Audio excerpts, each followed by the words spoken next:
a shuffled deck, 2 random selections, and a hidden card that you seemingly identify through the power of touch alone. This is mystifying. This is CoachTrick.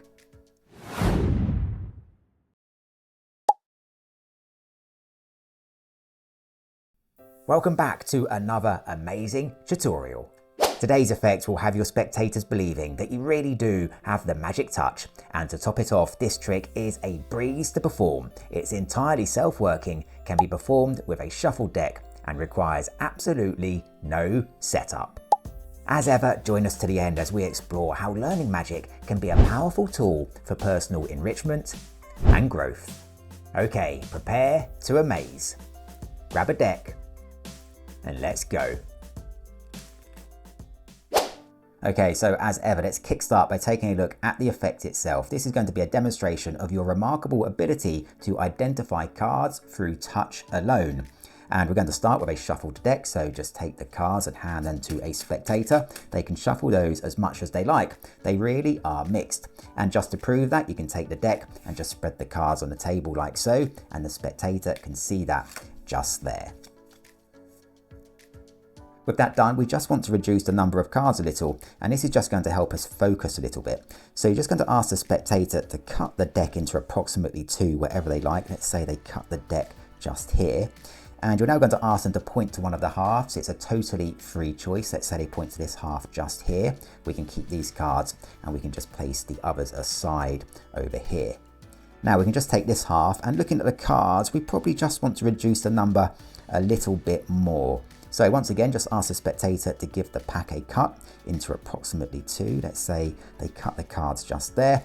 And once again, ask the spectator to point to one of the halves. It's a totally free choice. Let's say they point to this half just here.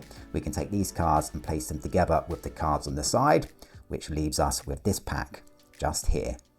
We now want the spectator to select a random card from this pack.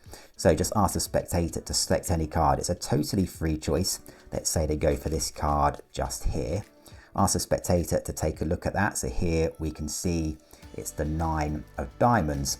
And then to place this card face up on top of the pack. We now want the spectator to make a second random selection. So once again, just ask them to select a card, and again, it's a totally free choice. Let's say they go for this card just here. Now this time, not to look at the card though, just to take the card and to place it face down on top of the face up first selection, the 9 of diamonds over here, just like so. We now want to ensure that those cards are well and truly lost in the pack. So just ask the spectator to give the pack a couple of cuts, and they really can cut the cards wherever they like, just like so. So somewhere in this pack, we now have the face up first selection, the 9 of diamonds, and opposite that card, face to face with that card, we have the second selection of which nobody knows the identity. However, you're now going to take these cards behind your back, and without even looking, through touch alone, you're going to attempt to determine the identity of that second card. So you're just going to take the cards and place them behind your back like so, and you're just going to feel for the cards now. Each card has a unique ink pattern, a bit like a human fingerprint. And so the first thing you're going to do is just try to find, through touch alone, the face up first selection.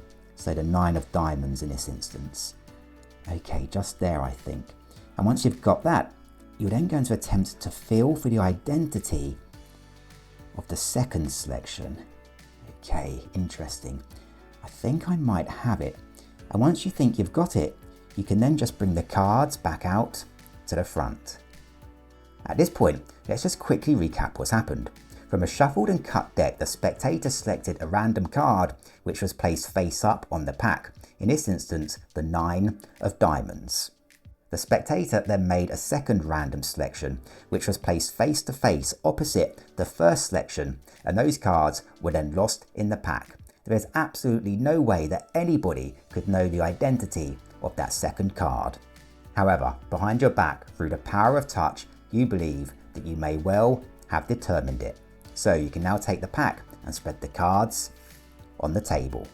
This will reveal the first selected card, the 9 of diamonds face up just here, and the second selected card opposite just here, and we can now remove these 2 cards from the pack. You can now reveal that you believe the identity of the secret second card here through touch alone to be the 8 of Hearts. And now you can reveal that this card just here is indeed the 8 of Hearts. A remarkable display of the power of touch, and it's also super simple to perform. So stick around, because now I will show you exactly how it works. Okay, so let's take a look at the secret to this effect. Now, you really do start with a shuffled deck, and that's what adds to the impact.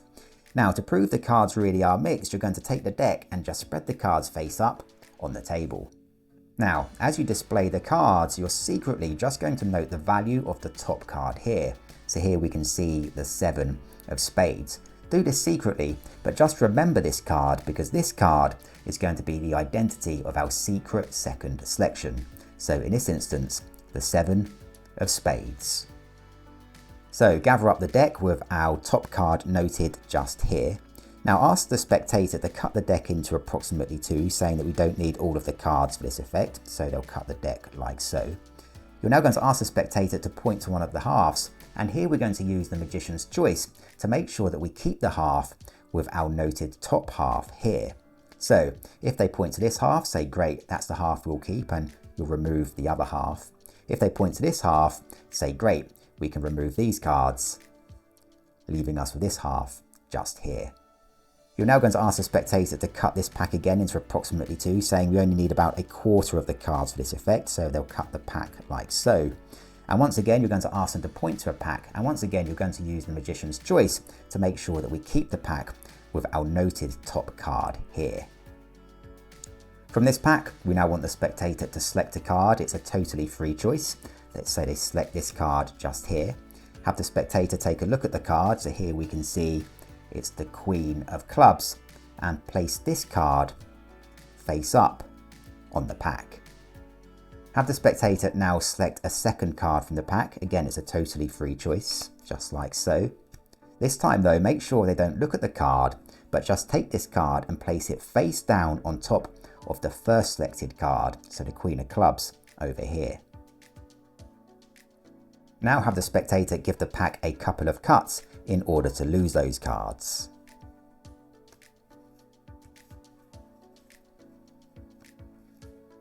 Just like so. You're now going to take this pack behind your back and say that you're feeling for the identity of the second card, but here's what you're secretly going to do. With the cards behind your back, you're secretly going to reverse their order. So you're just going to deal off the top card like so, the next card on top, the next card on top, and you're just going to repeat this for all of the cards. Now here's our first selected card, the Queen of Clubs. Now the next card that we deal on top of that is going to be our secretly noted card, the 7 of Spades. And we'll just continue this dealing for all of the cards. And with that done, you can just bring the cards back out to the front. You can now just take the pack and spread the cards on the table. You can then highlight the first selected card, the face-up Queen of Clubs here, and what appears to be the second secret selection opposite just here, and you can remove these 2 cards from the pack. Of course, we know the secret second selection here is actually now our memorized top card from the beginning. And so all that's left to do now is to reveal that through touch alone, you believe this card to be the 7 of Spades. And there you have it. Remember, learning magic is more than just the tricks. It can help boost your self-belief in really profound ways. The process of mastering a trick and performing it confidently builds trust in your own abilities. This newfound self-belief doesn't just stop at magic, it extends into all areas of life. So keep pushing forward and let the magic you learn remind you of what you're capable of. Thanks for joining me today. Until next time, keep the magic alive and take care.